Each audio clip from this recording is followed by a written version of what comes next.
Well, good morning, everyone, and welcome to the September 7th San Diego Conformity Working Group meeting. We'll go ahead and get started. It's 10:33 right now, and we have about 20 people in attendance. It's a good number. Right now, hopefully you are seeing my screen still. Can I get a thumbs up if you guys are still seeing the slides? Awesome, thank you, Keith. My little highlight green arrow disappeared of what screen was showing. So for today, we have a couple items we want to get through and quite a few announcements we want to get through as well. So we'll go ahead and advance to the next slide. We have our commitment to equity, which we've talked about at this meeting in the past, and we continue to push at SANDAG. You can find out more about that at the sandag.org website. Welcome and introductions. Generally, I go through the list of attendees and panelists and announce people's names and their agency. This helps with just getting through this very quickly as opposed to a round robin of going through a large list. So I give it a first attempt and then I pause at the end to see who I may have missed as the names sometimes jump around. So from SANDAG, my name is Sam Sanford. I'm in the regional planning team. We're joined today by Keith Greer and Kirsten Uchitel from the environmental team of planning at SANDAG. We also have Richard Radcliffe and Sue Alpert from the programming team at SANDAG. And then as I jump over to the San Diego Air Pollution Control District, we have Adam Cantor, David Soderman, and Nick Cormier. From CARB, we have Nesamali Kalandiur. From Caltrans, we have quite a few. We have Abhijit Badgi, Lexi Ariano, Lucas Sanchez, and they're from Caltrans headquarters.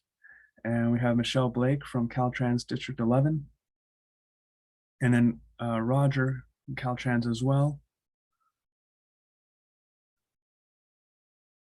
And Diane Vermeulen, also from Caltrans.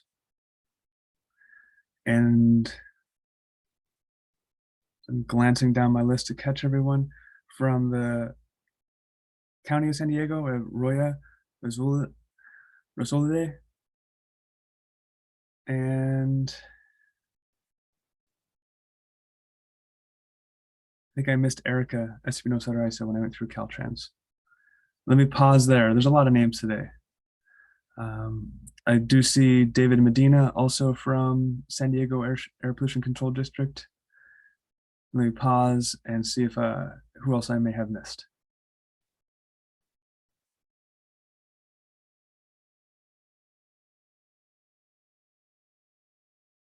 Okay, not hearing any. Might have got everyone, but if you do see somebody that joins, I'll try and capture them and announce their presence as well as they're able to join us today. So moving on to public comments, communications, and member comments. These are open meetings. The public is always welcome to join us and make any comments that they may have for the San Diego Conformity Working Group. So I'd like to pause and see if there's anybody from the public who would like to join in, and I'll take this moment to also promote a few more people.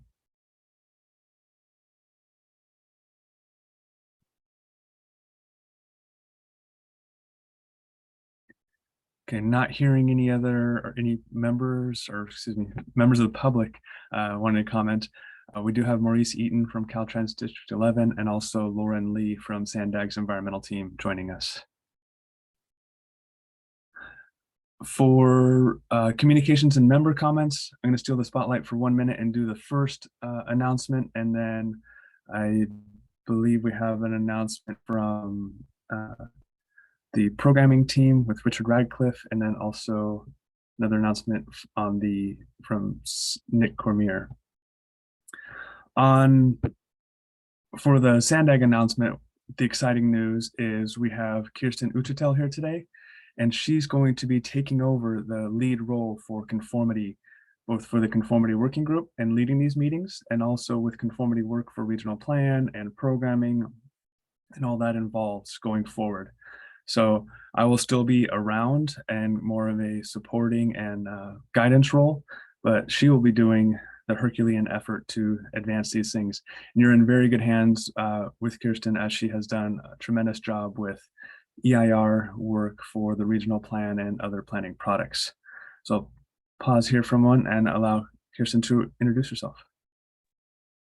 Hi, I'm Kirsten Yucatel. I work with Keith Greer in environmental compliance in the planning group here at SANDAG. I have been at SANDAG for almost 4 years, and I have worked primarily on the EIR and also airport connectivity and some other projects that are agency priorities. And prior to that, I was in the University of Utah, where I did environmental policy analysis, primarily connected to segueing away from fossil fuels, carbon sequestration, greenhouse gas regulation, and the like. So thankfully, Sam swears he'll stay around for active guidance all the time. So hopefully it'll be a smooth transition, but you might have to be very kind, especially on the first meeting. So, but I'm excited to join this group, and that's, I think, it. Thank you so much. Well, thank you. And yeah, this will be a great transition. You're in very good hands. You will see, for those who have the calendar reminders about this meeting, you'll see an update to that. So she will be taking over that ownership role and maintenance for those meeting reminders. So that will be something coming here shortly. And now I will go to other announcements. Richard. Thanks, Sam. And good morning, everybody. I'll just give a quick update on the 2023 RTIP. The SANDAG board approved the release of the draft of the 2023 RTIP on July 22nd for public review, and the public review period closed on August 27th. We'd like to take a minute to thank those who reviewed the draft and provided comments. Comments and responses will be included in Appendix L of the final RTIP document. As for the next steps, the SANDAG board will be holding a public hearing on the 2023 RTIP this Friday on September 9th at the board meeting. And then we will be bringing the final 2023 RTIP back to the board on September 23rd, where we will ask them to adopt the final 23 RTIP. And that's all I have. If there's no questions, I'll hand it back over to you, Sam. Thank you very much, Richard. Any questions on RTIP work?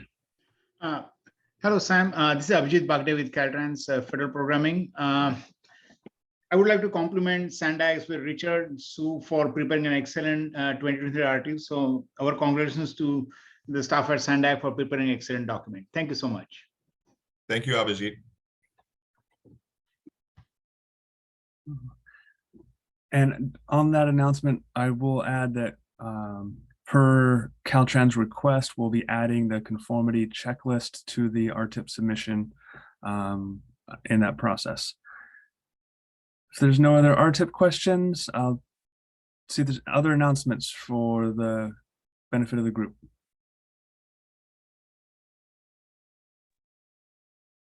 Sam, I think is it a good time to bring up the one that I wanted to bring up? Yes, please do, Nick.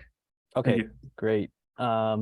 Yeah, thank you, everyone. I just wanted to kind of close a loop on something that I think I mentioned a couple of months back regarding some sanction clocks that the region was subject to in relation to a very old, our previous ozone air quality plan, which was we call our 2016 ozone plan and related RACT demonstration.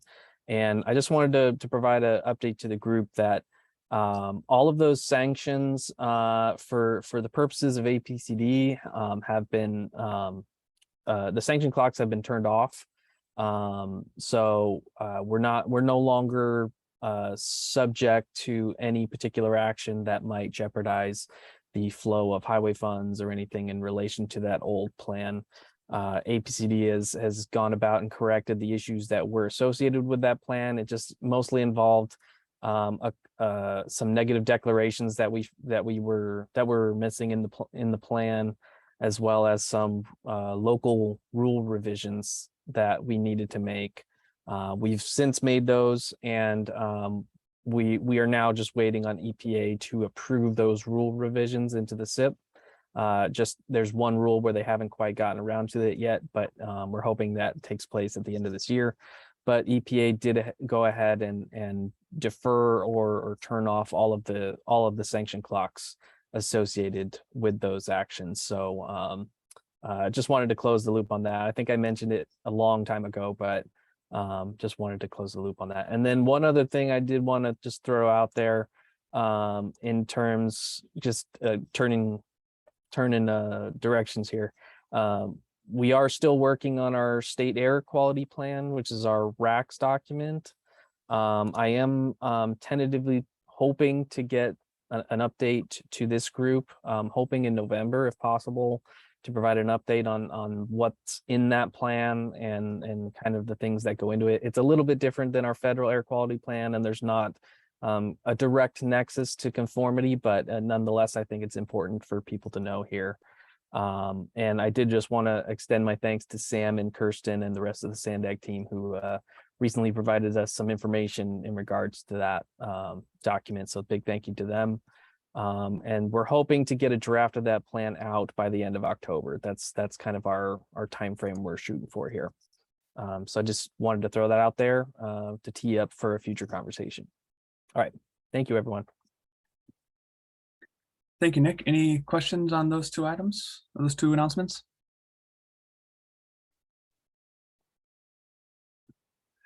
On the first item that Nick covered on the sanctions clock, that was one that I asked him to come and give an update on. In case anybody had been searching EPA's website and found the sanction table of different regions across the states that are under that time frame watch from EPA, and they would have seen San Diego area there before. And I just wanted to have that announcement to let everybody know that work was being done on it. Everything was well and done. However, it just takes a while for that process to be updated.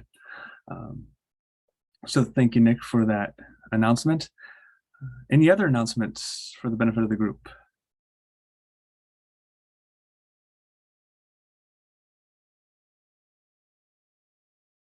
All right, hearing none, we'll move on to agenda item number 3, which is the meeting minutes. And for this item, we don't have any actions for our minutes, as we are more of a task force for as operational.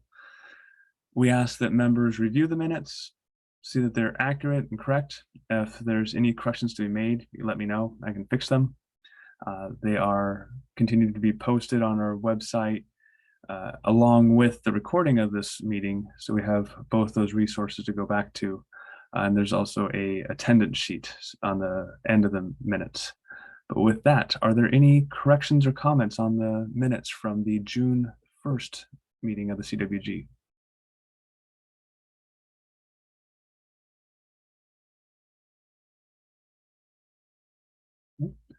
Hearing none, we'll move on to reports.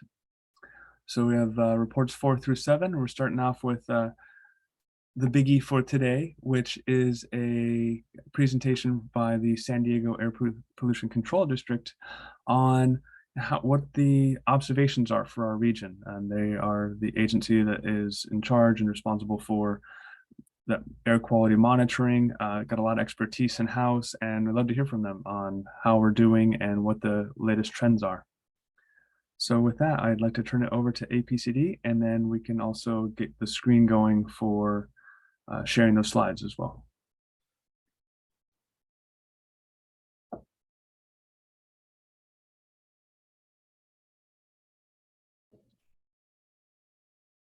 David, I think you're on mute. There we go. I think I'm unmuted now. Third time's the charm. Thank you, Sam. Good morning, everybody. My name is David Soderman. I'm one of the chiefs and at APCD. I oversee our monitoring and technical services division. Bear with me while I try to share. Let's see. Hopefully, I am sharing the screen here. Let's see. Okay. All right. So. Again, good morning, everybody.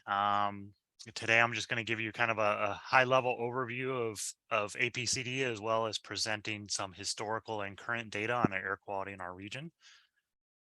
All right, Okay.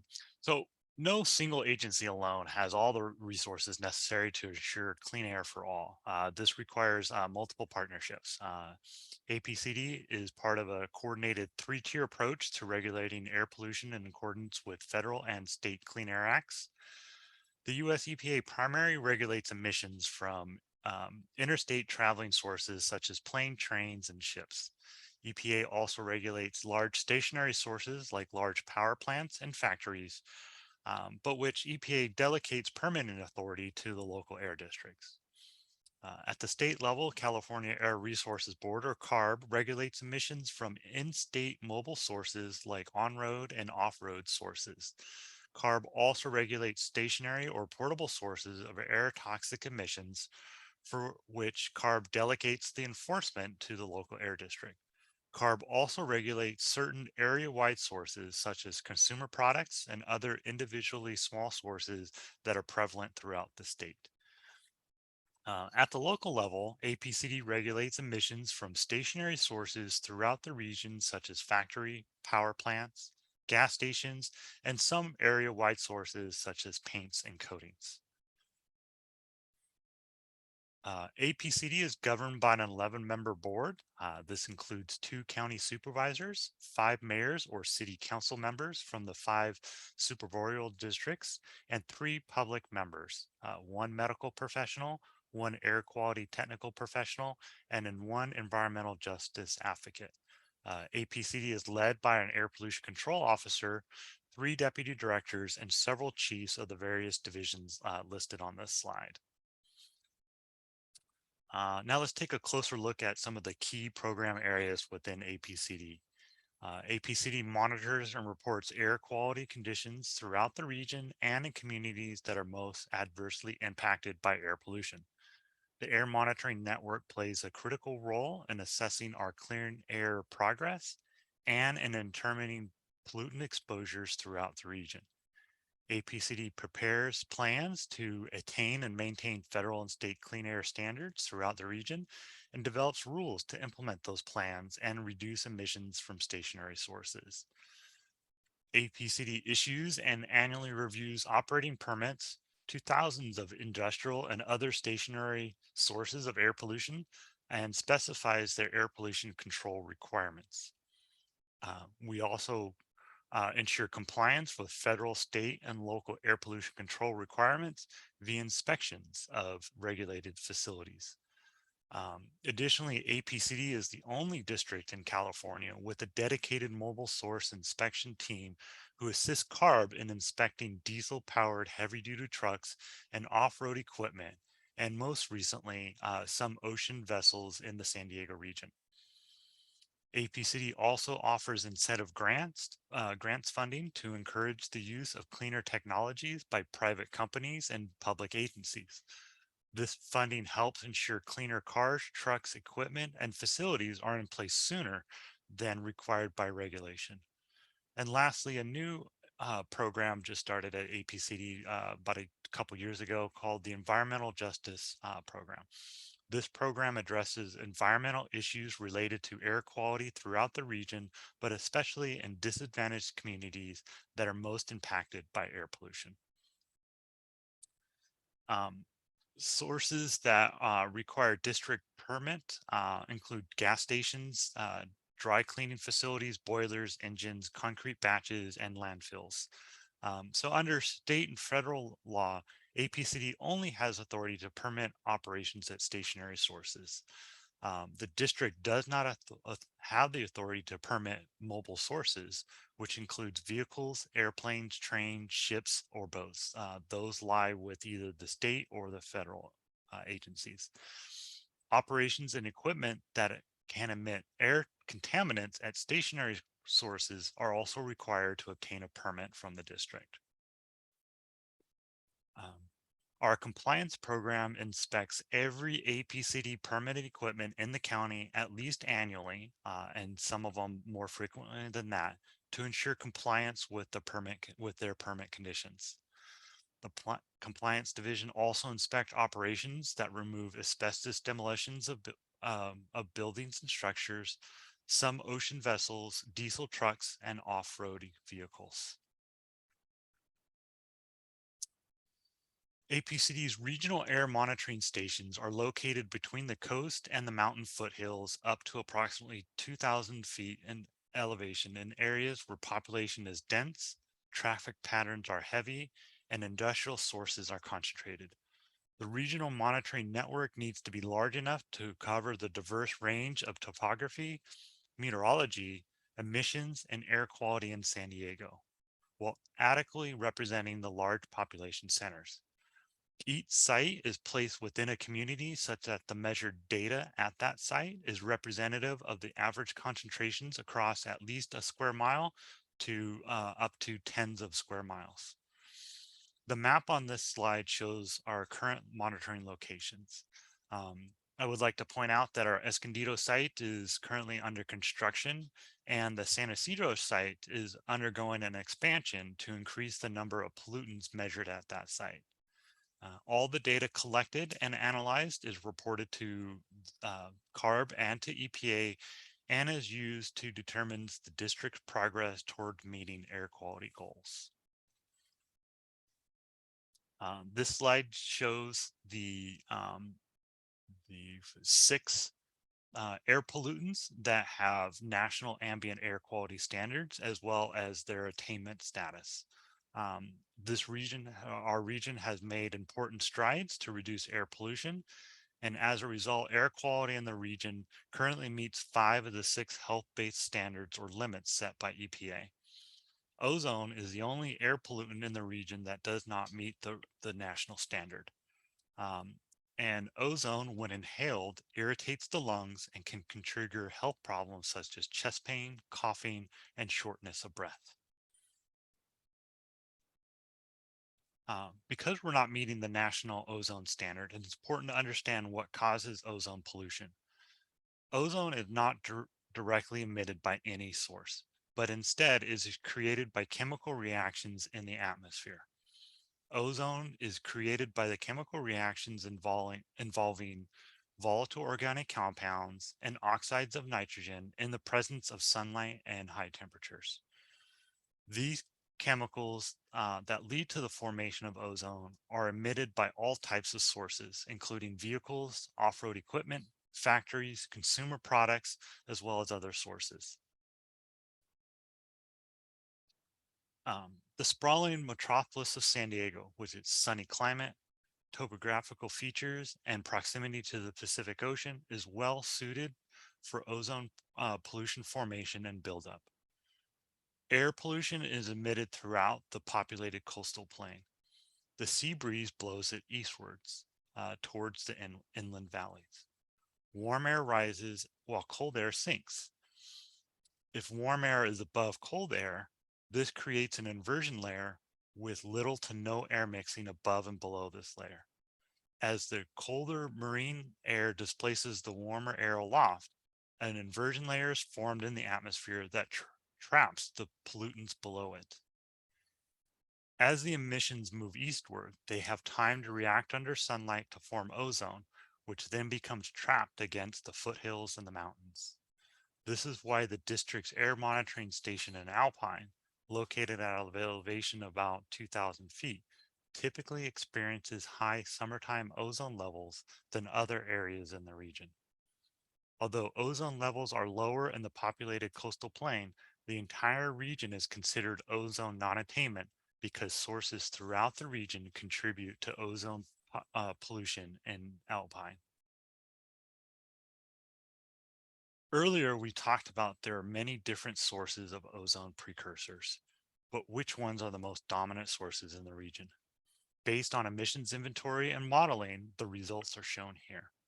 Mobile sources are the dominant sources of emissions of oxides of nitrogen and volatile organic compounds. These 2 compound classes are the key ingredients to ozone formation. If you decrease these emissions, you decrease the potential of forming ozone. Because of the adverse health effects from ozone, decreasing mobile source emissions will improve the health of the San Diego County residents and visitors. Now let's review the ozone levels in the county over the last 25 years. As shown in the graph, the blue line is the federal standard, and the orange line there is what we call the design value. This is the design value is the value that is, it's a little bit complicated math, but it's the value that is used to determine whether or not we are in attainment with the federal standard. So this is the value that is compared against the standard. And in this graph, you can see that the design value has experienced a decrease in ozone levels, and that we reached the 1997 attainment level. This is the 0.084 parts per million ozone standard, but we are still exceeding the standard that was issued in 2008 as well as 2015. And based on current trends, technology improvements, it is expected that we will meet the 2008 standard, which is the 0.075 value, in 2026, and the 2015 standard, which is 0.070, in 2032. And we can notice here that the ozone values kind of have spiked in a couple years, and these years in 2008 as well as 2017 and 2018 typically correspond to hotter than average years, which helps aid in the production of ozone. We also want to talk a little bit about particulate matter, its formation and creation. So particulate matter is also regulated by a national standard, and they regulate it in two ways. One is they regulate it for particulate matter less than 10 micrometers in diameter, and this is called PM10. And they also regulate particulate matter that is less than 2.5 micrometers in diameter, and this is called PM2.5. For reference here, this little chart here has the human hair is approximately 50 to 70 micrometers in diameter. So what we're looking at is things that are very, very small that typically you cannot see with the naked eye. One thing I would like to point out is that most of PM10 is from natural sources such as windblown dust, sea spray, and pollen. Conversely, PM2.5 is mostly generated from human activities, typically mostly from combustion sources. And then of note, since we are in the wildfire season, wildfire can generate all sizes of particulate matter, PM2.5, PM10, and also greater than PM10.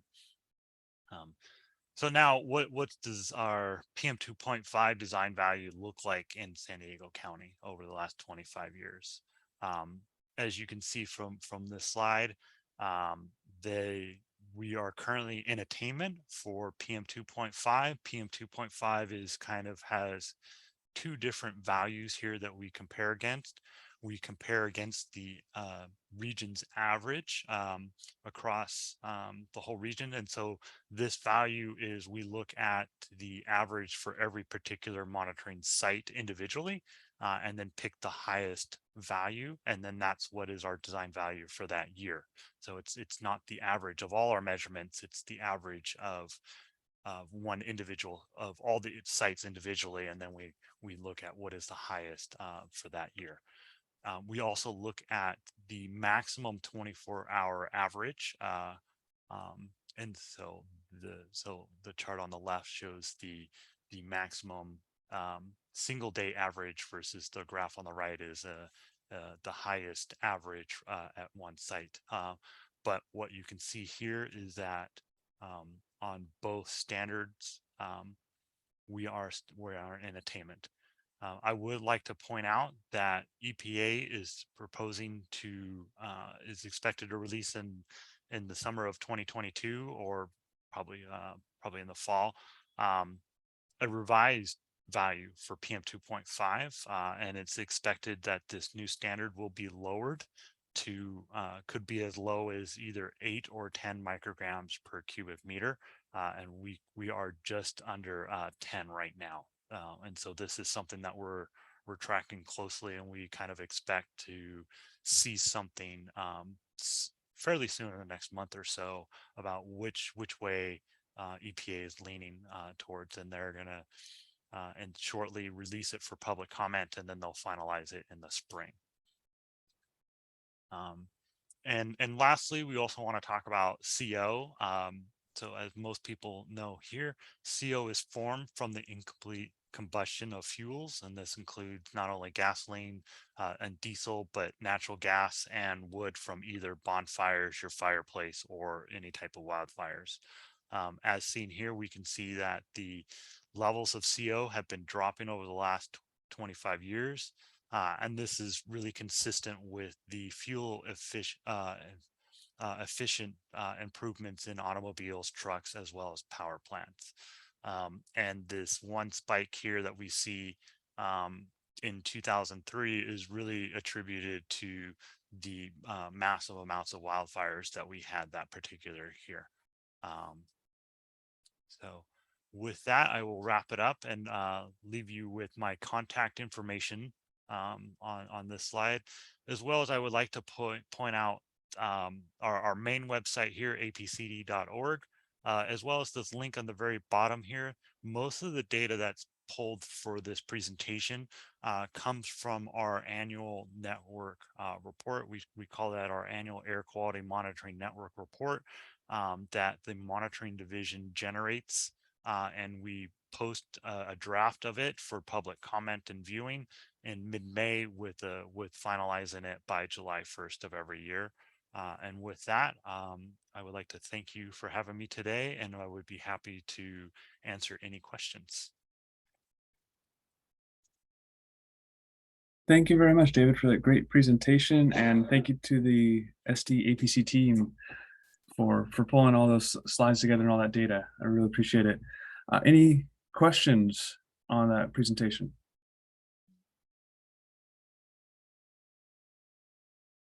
I did have one. You mentioned, David, that the Alpine station happens to traditionally be the highest just because of the inversion layer and how that works with ozone. Are there any similar trends when it comes to particulate matters? Are there certain areas that are consistently higher than others?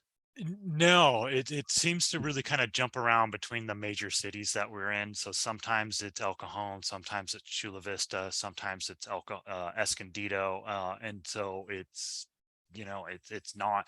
So ozone is very much like a more regional pollutant, and it kind of spreads out kind of throughout the whole region, where PM 2.5 is a little bit more localized, so to speak. And so in certain areas, you could have more local influence on the levels of PM 2.5. And that might be one reason why, you know, Escondido was the highest one year, but the following year it was El Cajon, and a different year it was Chula Vista. But they're all very, very close. And it's just, you know, the unfortunately luck of the draw, so to speak, if one city is a little bit higher than the others, but they're all usually very, very close to each other. Great, thank you. Anyone else? Questions for David?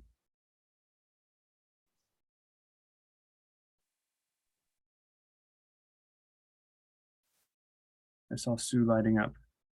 Yeah, hi, David. I had a question. Do we have any idea how much the south of the border emissions contribute to our air quality?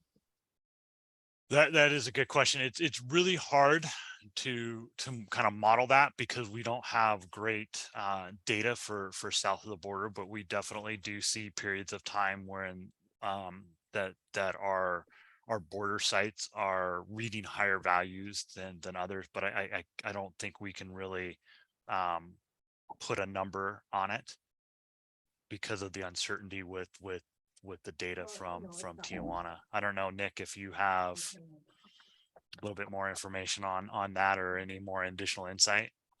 Just some additional insight, maybe just in terms of what the modeling that was conducted by CAR back in our 2020 attainment plan. They did look into that aspect a little bit, as well as the influence of the South Coast region, so LA, Orange County, San Bernardino County areas, to see how much influence that has on days where we exceed the ozone standards here in San Diego.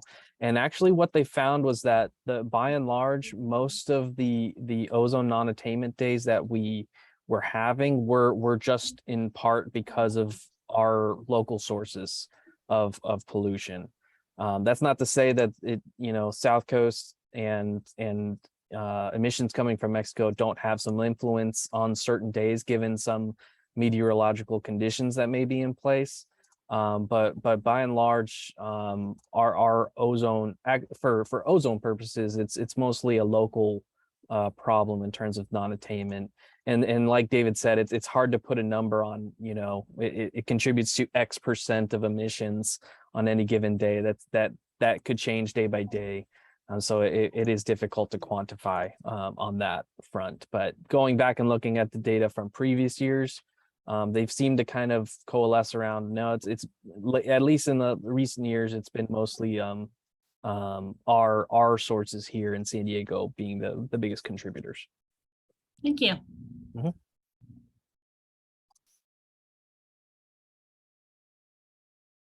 All right. Well, thanks again. And thank you, Adam, for putting the link to the San Diego Air Pollution Control District website into the chat. Handy resource. Thank you. And just for the benefit of the group, we've been working with the San Diego Air Pollution Control District on this, and we'd like to have them come back kind of with annual updates to see how we are moving forward with, in particular, ozone, and then also on particulate matter as we learn more information on the possibility of a new standard. Yeah, that was we'd be happy to come back every year and kind of give you an update on these numbers. Yeah, and it's going to be interesting next year, depending upon what happens with the PM 2.5 standard.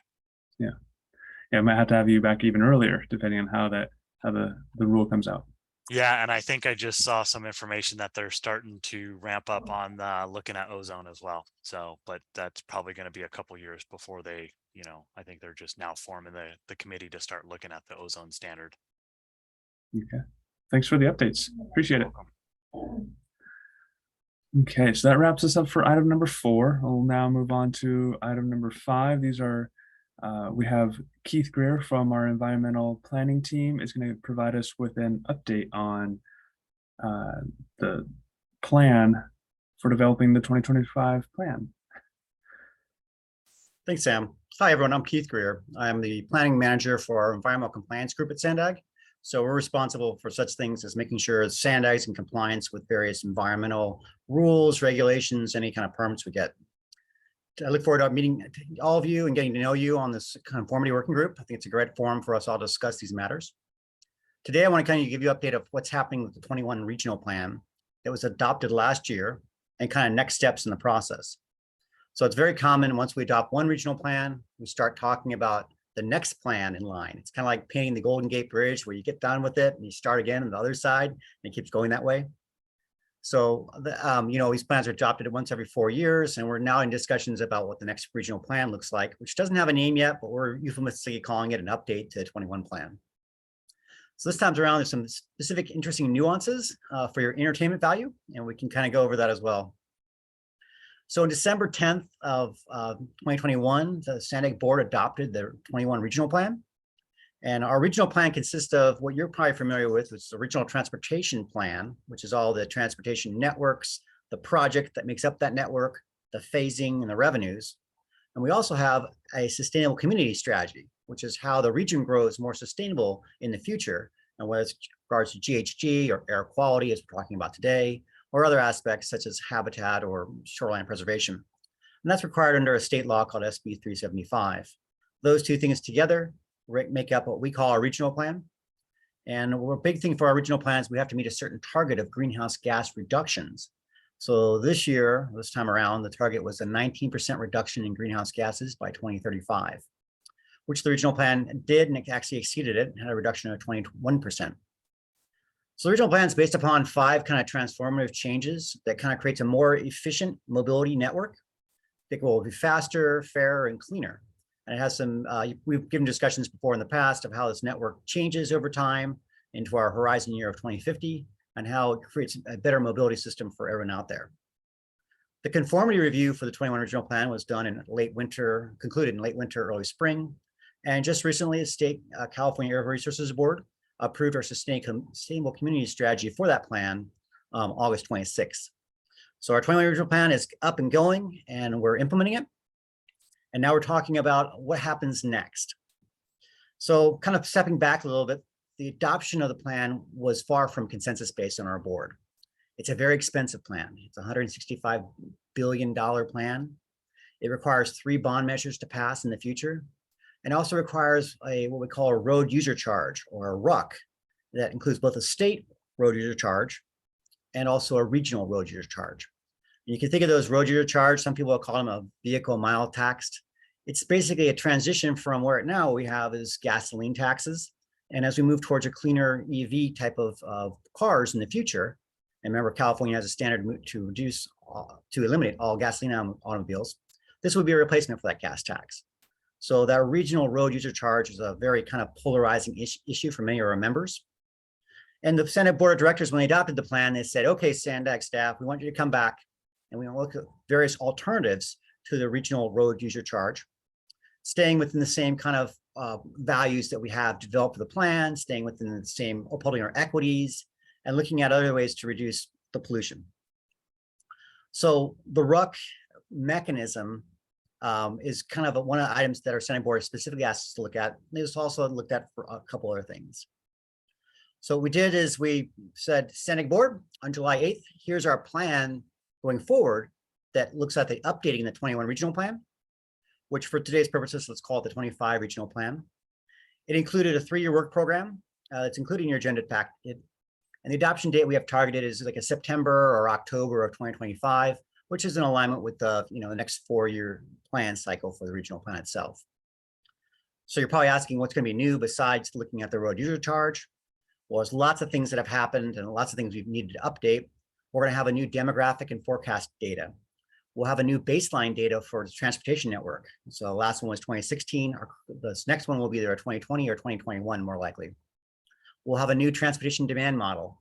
That's the way we determine where the vehicles are going from, what's the capacity of those vehicles, and the vehicle miles traveled. We'll have new telework assumptions. We're post-pandemic. We'll be updating the how many people will be teleworking in the future based upon household and business surveys that we'll have conducted. We'll have modifications in the project network, transportation network. We will know there'll be new phasing of projects in there and new revenue assumptions. Those are all known.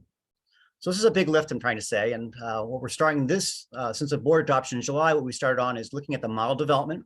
That's that new activity-based model. We're looking at new forecast and projections. Those we're currently working what we call Series 15 growth forecast. New travel behavior surveys, which I mentioned. And since we talked about the last item, we're also looking at the cross-border travel model and how we can update that and make that more accurate. So wrapping this direction in July was for this fall for staff to return to the board with an overview of these planned modeling assumptions and how we're going to propose to go forward with the regional plan updates. In late spring of 23, staff anticipates bringing back to the board with alternatives on projects and policy scenarios that we should consider in the update of the regional plan. And we expect to initiate air quality conformity at that time. So when we have something substantial to share with the board, we also want to share that with the conformity working group and start that next round of air quality conformity discussions. That said, this is a very political year and the RUC is a very divisive issue. We'll be going to our board in September 23rd for additional direction on the 2021 regional plan. So lots of things are happening at SANDAG. Lots of items are presented for you in the future, both with the updated 20 regional plan and the road user charge. And with that, I just like to turn it back over to Sam and answer any questions that the working group may have. Thank you, Keith. Good summary there. Any questions on the schedule for the next regional plan? Yeah, hey, Sam, this is Mani here. Hey, Keith, thanks for that summary. I know it's a very hot topic. I know lots in the media, especially RUC. Yep. Given that I wear my other hat on the sustainable community strategies, I can totally relate and I can see how challenging it is. So that's good. I think you guys crossed a major milestone, if I may say that, and congratulations to your whole Sandag team on that. That's a big lift from given all the I don't want to call it as a controversy, given all the challenges there. Okay, so let me say that for sure. But the question I'm just specifically coming here, Keith, to you. So are you guys planning, like, I know you said like you're going to go back to the board in September next year, 2023. Until that point, you are not expecting any amendment or anything for the Sandag region. So I'm just mainly looking at how that RUC is treated in that context. If you're going through an amendment or any changes you have to do. I understand that you're only the staff planning for 2025 update. That's where you will be revisiting the RUC and how to consider and what to change and everything. But is there any amendment you guys are considering or planning, given so many projects happens in the Sandag region itself? So first of all, let me back up and say the board will tell us what they want. So as you know, it's kind of a political item here. What we had planned as staff is we mentioned the RTIP is going forward in this month. And so the idea here was we're going to take our normal review process where we take a 3-year, 4-year process to update our regional plan. What would go forward to the board in fall was proposed to be what we're doing with the model, what we're doing with the forecasts, and how those all kind of feed into the ultimate regional plan. That would happen this fall. And then springtime, we'd bring them back kind of concepts for them to talk about. So we can go this way or we can go this way. We have this much revenue if we assume these things, we have this much revenue. So that's our normal process that we do. And that's the kind of time frame where we engage the working group to kick off this process. Now, as you mentioned, everything's kind of polarizing. So on the 23rd of this month, same date that we're taking the RTIP to the board, we're getting asked for additional direction from our board. What do they want us to do with the RUC? Do they want us to just update the plan and make policy assumptions and revenue assumptions that are different and do our normal process? Or is there something that the board has in its mind, which hasn't presented to staff yet, with regards to an amendment process? So I don't know what the board has in its mind. I know the board is still kind of not on the same pages as in themselves. So stay tuned on that, and we'll give you an update next month on what the board is going to be doing. Okay, thanks, Keith. Okay, yeah, I got it. At least some direction on that. Yep. Thank you, Mani. Any other questions on the subsequent regional plan schedule? Yeah, Nick. There we go. Thanks, Keith. Great update. And yeah, this is a very political situation. I can't believe we're diving back into this so soon, but as you're probably thinking too. But just in terms of the schedule moving forward, because I'm thinking in relation to, I think I heard you're going to be giving an update to the board in September, and then coming, I may be incorrect in saying you might give another update into next year, probably giving regular updates to the board, I would imagine, on how the process is going. I'm not sure you can answer this, but how many changes are you expecting in the board composition in between now and then? I know you can't answer that, it's kind of rhetorical, but you know, there's 2 cycles at least of election periods in between the start of this work and then the conclusion of the work when it gets adopted. And I just don't know how often Sandag board members change, or, you know, I know they're all elected officials, but how is that factoring into the work here, given that there is so much political fervor related to the road user charge and other projects? Yeah, and you're right. Everything's political in this arena. So let me back up and say our board's made up of all the cities and the county of San Diego. So every 2 years, they have changes in their boards and their councils.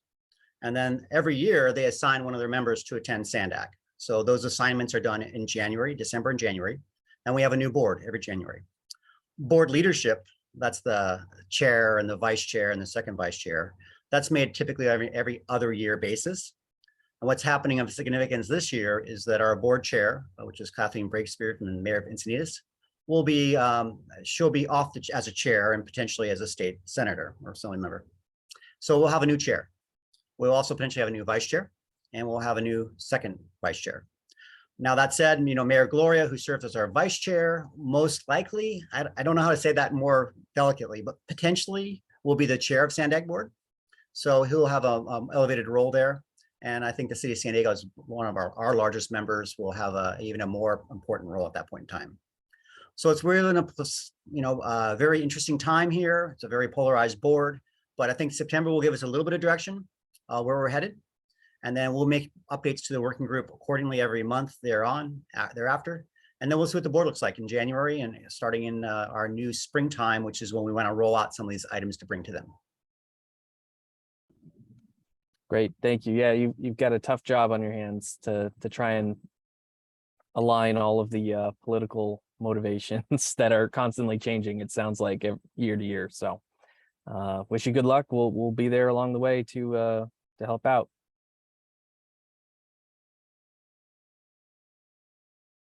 Sam, I think you're muted. Thank you, Nick. And I also see that Maurice has his hand up. Go ahead, Maurice. Thank you, Sam. Hi, Keith.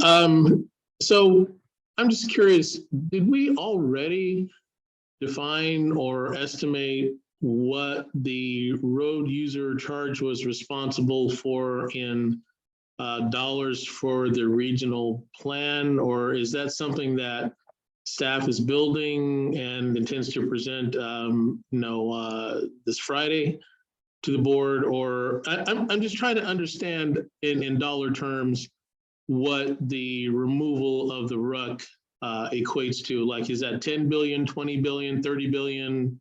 What are we talking about here? Hi, Maurice, and thanks for bringing that up. The road user charge was estimated in our regional plan. And Maurice, I forget how many billions of dollars it brings in, but it does two really important things. One is it provides revenue. It's a revenue stream for building the transportation infrastructure that helps us reduce vehicle miles traveled and GHG. But it also serves as a behavioral modification. So without the road user charge, people would drive more. So that alone helps or hurts us when we're trying to meet our GHG reduction target of 19%. So we've run some simple numbers on our existing network and all of our existing policies, meaning we haven't updated anything. And we're just below that 19% threshold. I think the latest I heard was 18.6% reduction, which if you round up is 19%. So it's both a revenue increase, and I don't know how that number, sorry, Maurice, I can get back to you on that. And also That's okay. behavior adjustment. I can look it up in the RTP, but yeah, I fully understand your points. Well taken there, Keith. About it's not just the dollars and the revenue source. It's always, or it's in addition to that, it's also the the perceived change in travel behavior, and a lot of the modeling is based on time and cost as far as mode choices are concerned. So yeah, totally get that, and I understand why it's going to take the modeling folks some time to sort of unbake that part of the model if the board decides that they want to further look at some greater understandings and examinations of what happens in a travel sense, and then also in an air quality sense for removal of the road user charge.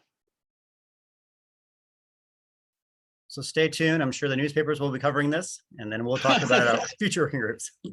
Yeah, it's going to be an interesting meeting Friday.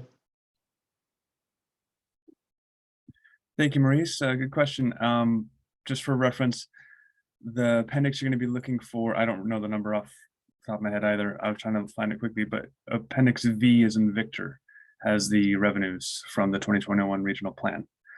And Keith mentioned that has both that revenue generating component for the roadway use charge, and there's also a behavioral aspect as far as what mode people will choose, whether they're driving or wanting to carpool more to reduce that cost per trip or use other modes. That affects GHG and SB 375, and also for ozone has a big impact on that.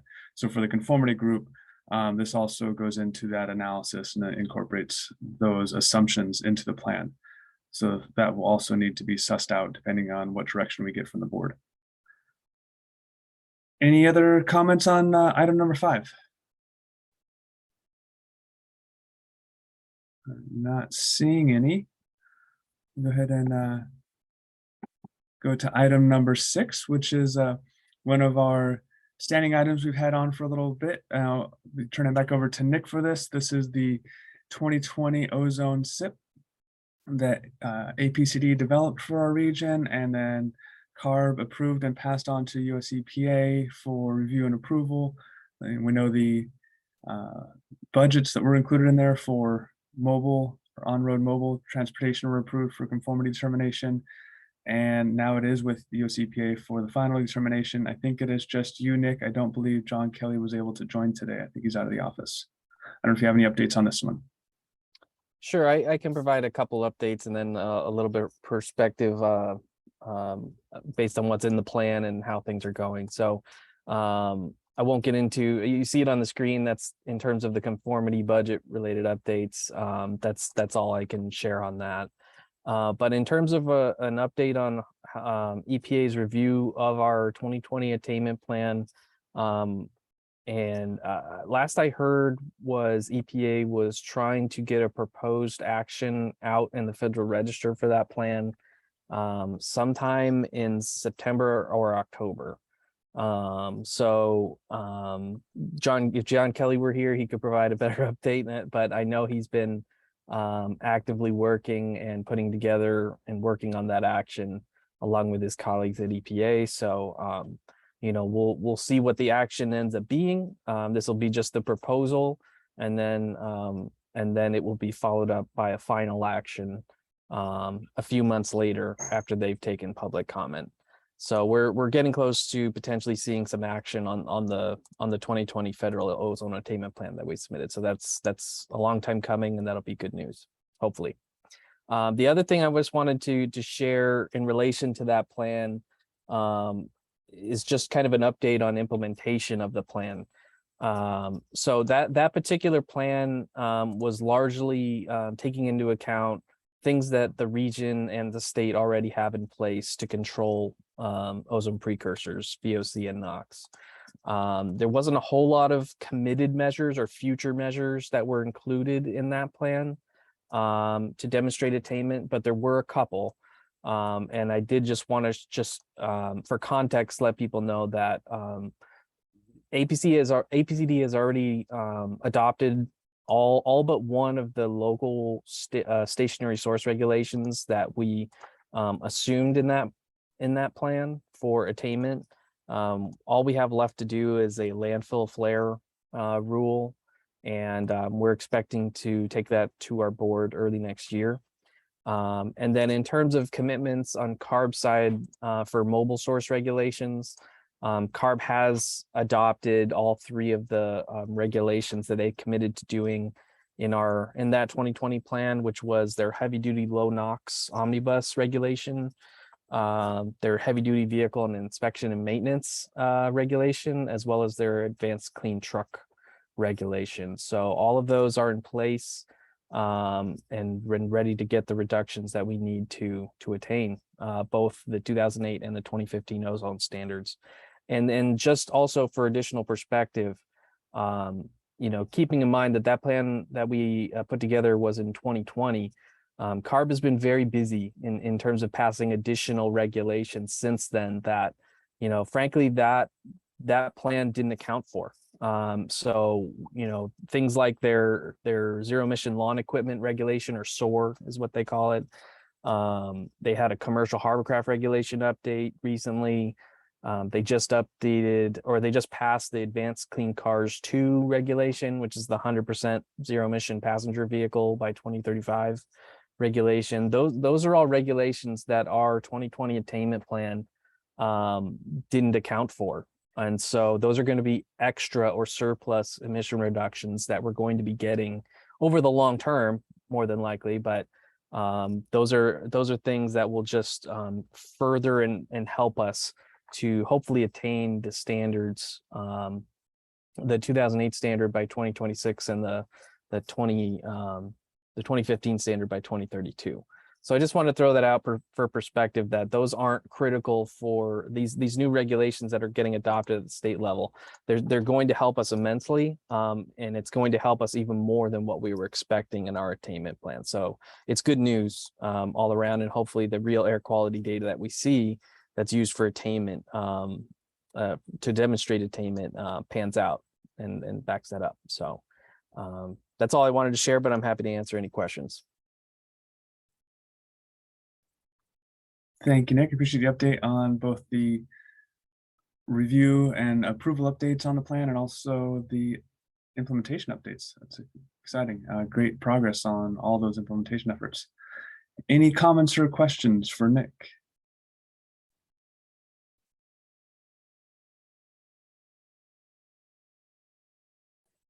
If not, thank you. All right. Thank you very much. Appreciate you. All right, our last report item is an update on the 2021 Mfac. And for this, I'll turn it over to Nesamani from CARB. Yeah, hey, Sam, and good morning, everyone again.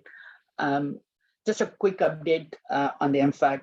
I think it's still with EPA, and EPA has drafted the Federal Register Notice, the draft Federal Register Notice. It's with the management, both CARB and US EPA management reviewing it and making sure all those language are appropriate and everything. So given the summer vacations and holidays, folks were off. So it's kind of dragging than we expected it to be. But otherwise, everything is ready to go forward and get approval as soon as possible. So hopefully this fall it'll be available. So that's my expectation. But again, until it's approved, I can't say that. So that's the current status on the Mfac. Also, the second item I would just want to bring everybody attention is like the state SIP strategy. I know Nick was talking about some of those measures included in that. It's all those measures are part of 2022 state SIP strategy as well. It's going to be considered. Other regulations and other future regulations are committed by CARB board. It's part of 2022 state SIP strategy. It's going to be considered by our board this month, September 22nd. So if anybody is interested, feel free to register for it and watch the board meeting. Or if you need any information, feel free to let me know. It's also on our website. The draft 2022 state SIP strategy is available on our website. Feel free to download or review that and let me know if you have any questions in that regard as well. Those are the two updates, Sam. I'll be happy to answer any questions. Thank you, Nesamani. I do have one question, but I want to pause and see if anybody else has any questions or comments on the Mfac 2021 update.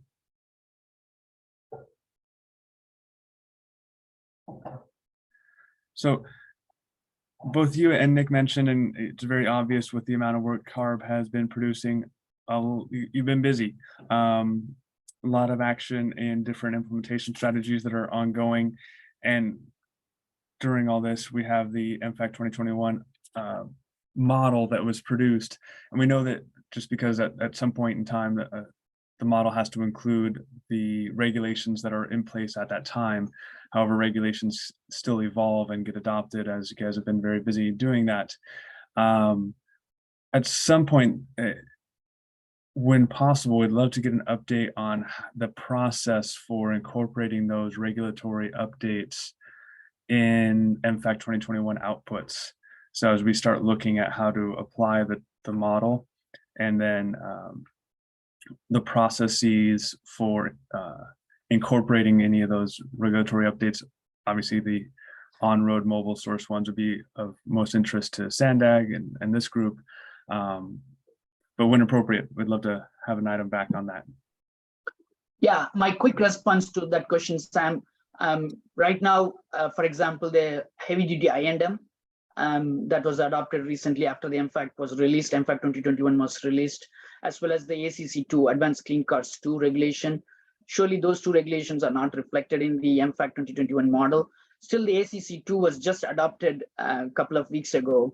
So still it has to go through the process, OAL process, and then waiver requirements and all those things. After that only, any region, any MPOs can take credit for it.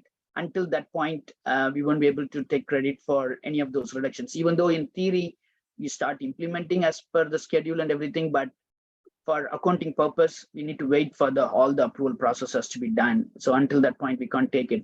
But I'll be happy to provide more details. We are planning to develop some adjustment factors and everything, but I can talk about that later at some point. Yeah. Much appreciated. Thank you. Sure. Sam, this is Abhijit. I have a quick question. Hello, Nesmani. This is Abhijit Bagde with Caltrans Federal Programming. Thank you for providing the update. So if I understand, as far as update is concerned, Mfact 2021, you mentioned that it's with EPA and they're working on drafting the notice for the Federal Register, or it has already been drafted? It has been already drafted, Abhijit. It's a draft is with the management for review purpose, it's almost in the final stages of it, if I have to say. Okay. So any expected date of release of the notice?